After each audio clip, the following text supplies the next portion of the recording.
बनवायची बटाट्याची भाजी. हा बटाटा कसा सोलायचा ते दाखवते. मी एकाच हाताने बटाटा सोलते, एका हातात फोन धरला आहे व्हिडिओ काढण्यासाठी. आता कांदा मिरची बारीक चिरून घ्यायची, मिरची नंतर कांदा उभा चिरायचा आहे, बटाटा चिरायचा आहे, कढीपत्ता घेऊन आले. इकडे कढई तापत ठेवली. इकडे कणिक मळून घेतली चपातीची. आता आपण फोडणी टाकायची. त्यात आपण अगोदर कढीपत्ता आणि जिरे टाकून तेलात चांगलं तडतडून द्यायचं. मिक्स करून घ्यायचं सगळं. आता त्यात आपण चिरलेला कांदा मिरची घालून व्यवस्थित एकदम कांदा मग शिजेपर्यंत व्यवस्थित भाजून घ्यायचं.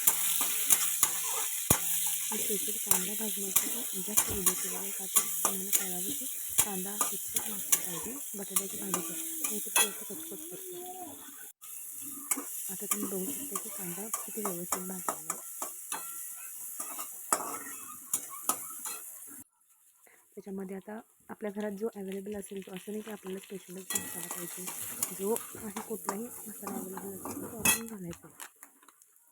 आता माझ्याकडे गरम मसाला होता सो मी तो गरम मसाला टाकला. थोडीशी चिमूटभर हळद टाकायची त्याच्यात. चवीपुरतं परत मीठसुद्धा टाकायचं आहे थोडं.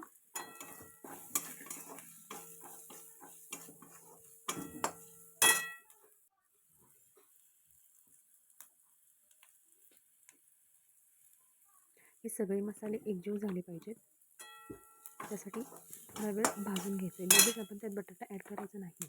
आता सगळं भाजून झाल्यानंतर आपण त्यात बटाटा ॲड करायचं. चांगला मिक्स करून घ्यायचा चिरलेला बटाटा. इकडे माझं बाळ रडायला लागले.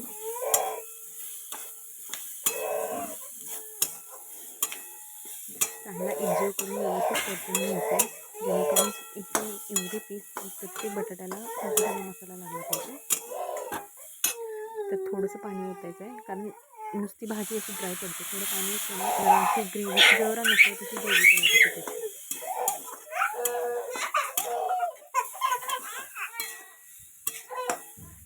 झाली बटाट्याची भाजी. इथे तुम्ही पाहू शकता. ह्याच्यावरती जरा कोथिंबीर टाकायची जर तुम्हाला आवडत असेल तर.